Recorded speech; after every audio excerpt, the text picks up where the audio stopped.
नमस्ते दोस्तों, D Kumar education channel पे आपका स्वागत है। ये एक एजुकेशन प्लेटफॉर्म है। अब मेरा एक छोटा सा प्रयास भी है, तो आपको अच्छा लगे तो लाइक कीजिए, शेयर कीजिए और सब्सक्राइब कीजिए। दोस्तों, हम सामाजिक विज्ञान क्लास 6 का अध्ययन कर रहे हैं, जिसमें आज 7वां अध्याय देखेंगे। 1 से लगा के 6 अध्याय तक हमने पहले वाले वीडियो में यानी पुराने वीडियो में देख लिए हैं। और आज का 7वां अध्याय है अक्षांश एवं देशांतर रेखाएं। अक्षांश और देशांतर रेखाएं के बारे में समझेंगे। अक्षांश और देशांतर रेखाएं क्या है, उनकी विशेषता कौन कौन सी है, अक्षांश और देशांतर रेखाएं की आवश्यकता और उपयोगिता क्या है, अक्षांश और देशांतर रेखाएं की सहायता से पृथ्वी पर किसी स्थान की स्थिति का पता ज्ञात कर सकते हैं। पता कैसे ज्ञात कर सकते हैं दोस्तों? तो दोस्तों, अक्षांतर और देशांतर रेखाएं के बारे में हम समझेंगे। ग्लोब एवं मानचित्र पर बहुत सी छोटी छोटी रेखाएं होती है। कुछ रेखाएं बड़ी खड़ी होती है और कुछ आड़ी होती है। दोस्तों, मानचित्र जैसे आपने मानचित्र देखा होगा, उस पर कुछ रेखाएं जैसे खड़ी रेखाएं भी होती है और आड़ी रेखाएं भी होती है। दोस्तों, बारीक बारीक जो उसमें मानचित्र या ग्लोब में उन्हीं रेखाओं को अक्षांतर रेखाएं कहते हैं। अक्षांतर एवं देशांतर रेखाएं कहते हैं।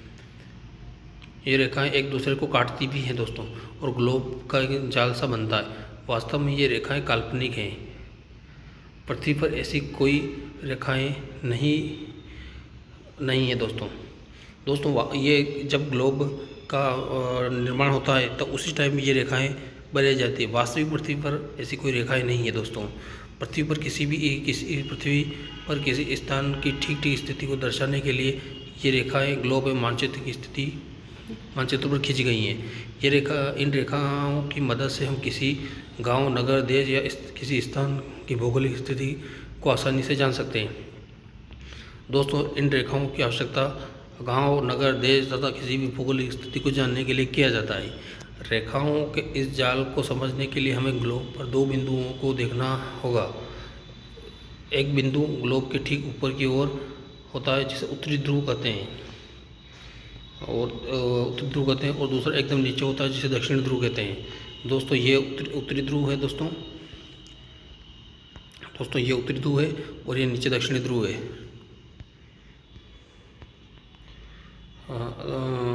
दक्षिणी ध्रुव नीचे होता है। दोस्तों, यदि हम ग्लोब को ध्यान से देखें तो हमें इन दोनों ध्रुवों के बीचों बीच एक वृत्त रेखा दिखाई देती है, जिसे भूमध्य रेखा या विषुवत रेखा कहते हैं। दोस्तों, ये एक रेखा है जो भूमध्य रेखा या विषुवत रेखा है। जो बीच की जो रेखाएं दोस्तों, ये भूमध्य रेखाएं, विषुवत रेखाएं कहलाती हैं।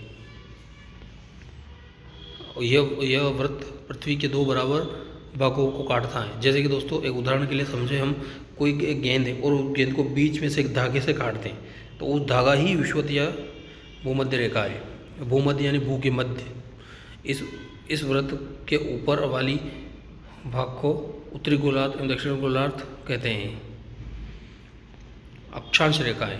अब दोस्तों, अक्षांश एवं देशांतर रेखा को समझते हैं। ये किसको कहते हैं? भूमध्य रेखा के समांतर खींचे हुए वृत्तों को, आड़ी रेखाओं को अक्षांश वृत्त या अथवा अक्षांश रेखाएं कहते हैं। भूमध्य रेखाएं के केंद्र बिंदु से प्रत्येक अंश को एक वृत्त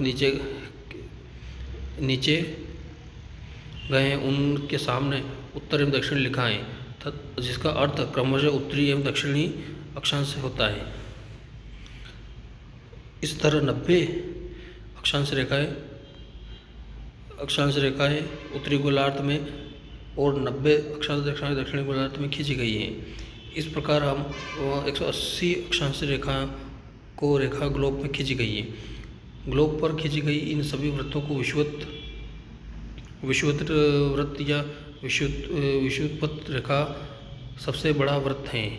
इस वृत्त को 0 अक्षांश रेखाएं के नाम से जाना जाता है। उत्तरी गोलार्ध में 23.5 दक्षिणी अक्षांश वृत्त को कर्क रेखा कहते हैं। इन वृत्त को हमारे देश में गुजरात, मध्य प्रदेश तथा बिहार इत्यादि राज्यों से होकर गुजरती है।